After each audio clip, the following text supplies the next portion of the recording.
Bonjour, bonjour, bienvenue sur le plateau de Bâti Journal TV. Nous sommes à Bipositive et nous allons entamer notre session d'émission sur la formation.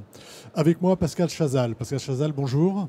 Bonjour Stéphane. Vous êtes fondateur de Hors-Site et vous êtes fondateur aussi du campus Hors-Site. Donc déjà, Hors-Site, de quoi s'agit-il ?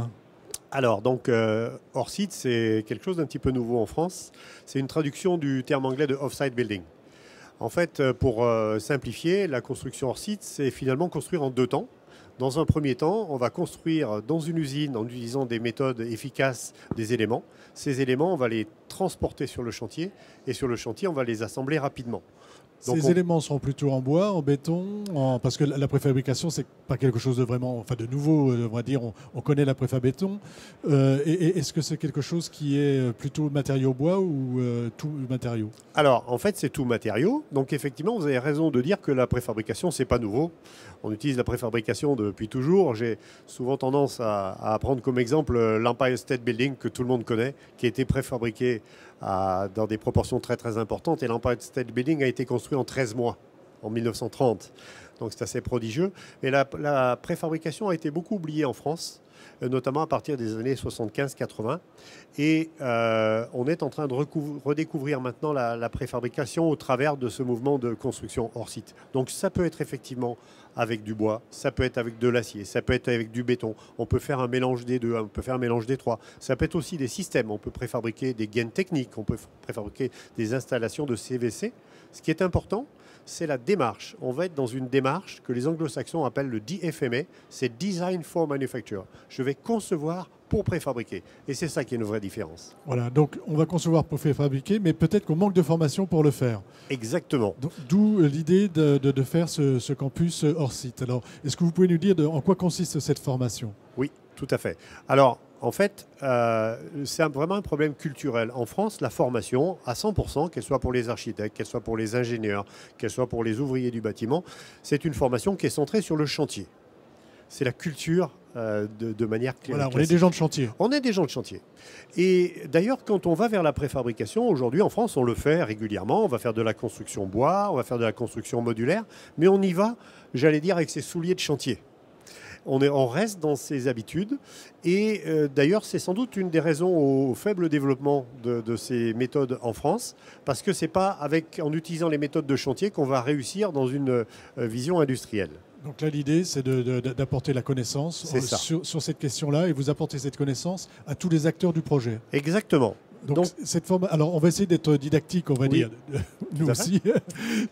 Donc, 1, ça s'adresse à qui ? 2, ça dure combien de temps ? 3, combien ça coûte ? Absolument. Alors, en fait, ça s'adresse à tout le monde, à tous les acteurs de la construction, j'allais dire depuis le maître d'ouvrage, depuis les clients, qui ont eux aussi besoin de savoir de quoi on parle quand on parle de construction hors site. Et tous les acteurs, depuis les architectes, les ingénieurs, les personnels de chantier, les gens bien sûr qui vont fabriquer dans les usines, absolument à l'ensemble des acteurs. Ça dure combien de temps ? Alors en fait, c'est une formation en ligne. Donc on va s'inscrire sur une plateforme web. La plateforme va vous poser quelques questions qui va permettre de définir votre niveau de connaissance par rapport à la construction hors site.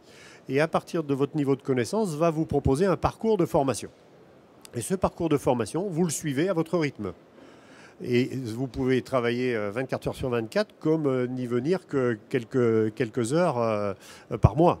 C'est un petit peu à votre rythme. D'accord, c'est le rythme qu'on veut. Est-ce que c'est diplômant ? Non, alors on va avoir, au fur et à mesure qu'on va progresser dans la formation, on va avoir des grades, vous savez, comme les cartes silver, gold, etc. Voilà, ou des valeurs. Des valeurs, avant, on appelait ça des valeurs à la fac. Hein. Tout à fait. Et donc, vous allez progresser là-dedans. Et alors, d'abord, il faut que je dise une chose, c'est que cette formation, c'est une formation que l'on ne crée pas de toutes pièces. En fait, que l'on importe des pays anglo-saxons. Elle existe déjà en Angleterre, elle fonctionne depuis 7 ou 8 ans en Angleterre. Les résultats sont absolument admirables. Et donc, on importe ce système, ce qui va nous permettre d'aller très vite et de proposer, on espère, dès le mois de septembre, les premiers modules. Le rodage a déjà été fait. Le rodage a déjà été fait, il est très très puissant. Sur la question de l'argent, combien ça coûte ? Alors, le principe de cette formation, c'est que c'est une formation qui est 100% gratuite pour les acteurs qui veulent se former, qui vont sur la plateforme web. Et comment est-ce qu'on le rend gratuite ? Eh bien, en fait, ce sont les professionnels de la construction qui se rendent compte de la nécessité d'être formés pour aller vers la construction hors site et qui s'investissent, qui vont financer l'école et permettre à tout un chacun d'aller se former 100% gratuitement. Donc vous m'avez dit septembre pour les premiers modules. Donc pour le moment, le site internet, la plateforme est ouverte déjà ou pas encore? Je ne peux pas encore m'inscrire. Pas encore. On peut aller sur la plateforme anglaise, mais c'est en anglais. Mais à partir de septembre, on aura les premiers modules en français. Voilà, et donc je pourrai m'inscrire sur cette plateforme. Exactement. Qui s'appellera comment? Et on a déjà une adresse? C'est le campus hors site. Voilà, donc l'adresse n'est pas encore arrivée pour le site français. Donc si je tape sur un moteur de recherche... Campus hors site, je trouverai ça en septembre. Exactement. Alors ça, on a vu un peu comment ça fonctionnait, oui. On va dire, hein, sur le côté pratique. Oui. Maintenant, qu'est-ce qu'on va trouver dedans? Alors, en fait, on forme dans 5 domaines. Le premier domaine, c'est la conception. C'est qu'est-ce que ça change pour moi, architecte? Qu'est-ce que ça change pour moi, maître d'ouvrage, ingénieur, d'aller vers la construction hors site? Donc, il y a tout un volet autour de la conception qui s'appuie notamment sur cette technique de design for manufacture. Ensuite, le deuxième volet, c'est la production efficace en usine. Donc, ce sont toutes les méthodes de lean manufacturing qui viennent bien sûr du monde industriel et notamment de l'automobile, appliquées au monde de la construction. Le troisième volet, c'est la logistique. C'est comment est-ce que je crée une supply chain pour aller d'un bout à l'autre du projet et d'être efficace sans perdre des données. Ça va s'appuyer bien sûr sur le BIM très largement. Le quatrième volet, c'est le management de chantier. Quand je livre un module d'une chambre d'hôtel 100% fini dans une usine qui va avoir une valeur peut-être de 50 000 €, la mise en œuvre, il faut quand même des gens qui prennent du soin et qui vont mettre en valeur. Qui mettent en valeur le produit, on va dire. Exactement, avec un produit à très forte valeur ajoutée. Et le dernier point, c'est ce qu'on va appeler la maintenance. C'est comment est-ce que mon bâtiment va tenir ses promesses dans l'avenir. Et comment est-ce que je vais être capable de le gérer de la manière la plus efficace possible.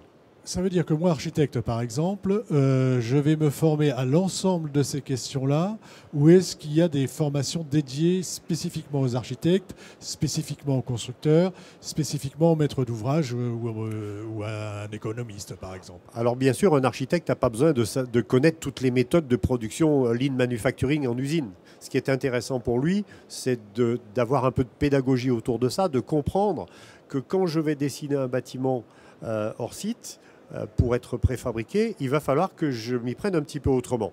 Et par exemple, je vais citer un exemple tout simple, si je veux faire un hôtel sur le chantier, et les habitudes font que je vais réaliser le gros œuvre de mon chantier, et puis quand le gros œuvre sera fait, je vais m'intéresser à l'intérieur et je vais finaliser mes choix, par exemple de faïence dans la salle de bain de la chambre.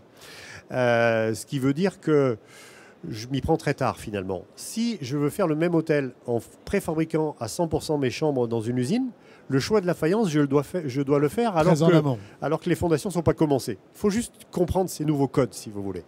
D'accord, donc c'est quelque chose de nouveau, quelque chose qui va normalement arriver chez nous. Et on va trouver cette culture, on va la voir, cette culture. Est-ce qu'on l'a déjà? Et ce sera ma dernière question. Non, alors on n'a pas cette culture. En France, on a vraiment une culture de chantier. On a beaucoup de mal à se projeter et à comprendre que la construction préfabriquée hors site est quelque chose de radicalement différent. Mais on va être contraint d'y aller très vite pour plusieurs raisons. La première, c'est que les bâtiments deviennent de plus en plus complexes, que l'organisation qu'on a actuellement sur le chantier, qui repose sur une grande segmentation des tâches, fonctionne de plus en plus mal. On voit une explosion aujourd'hui des délais de construction, on voit une explosion de la non-qualité. Le coût des assurances est en train de grimper à toute vitesse et ça va s'accélérer puisque la main-d'œuvre qualifiée, elle est en train de partir à la retraite, elle n'est pas remplacée par les jeunes. Donc il faut véritablement s'intéresser à de nouvelles méthodes. Et les nouvelles méthodes... Et l'industrialisation en est une qui, normalement, devrait régler ces problèmes de qualité. Qui peut améliorer considérablement. C'est la promesse, en tout cas. C'est la promesse, et c'est déjà le cas dans de nombreux pays. Alors je peux citer, par exemple, la Suède, où on a un acteur qui s'appelle Ikea, qui produit aujourd'hui 1300 logements par an. Il faut me donner 2 autres marques. Alors je vous donne 2 autres marques. Je vous donne Urban Splash en Angleterre. Je vous donne Icori Group à Melbourne. Donc, en Suède, par exemple, donc la société, une société qui a été créée par Ikea et qui est actionnaire à 50% avec Skanska, qui est donc on va dire l'équivalent de nos majors français en Scandinavie. Ils produisent aujourd'hui 1300 logements par an. Et ils ont réussi à être 25% moins cher que l'ensemble du marché. Que l'ensemble du marché. Donc c'est ça aussi Tout, la promesse. La promesse, elle est aussi sur le coût. Tout à fait. Et tout en étant 2 années de suite élu meilleur constructeur de Suède. Ben écoutez, merci. Merci d'être venu nous parler de construction hors site donc, et de préfabrication sur notre plateau de Bâti-Journal TV. Une émission à retrouver sur notre site Bâti-Journal TV et sur les sites de nos partenaires que sont France Bois Forêt et le Salon Bipositif. Merci à vous Pascal Chazal d'être venu jusque-là.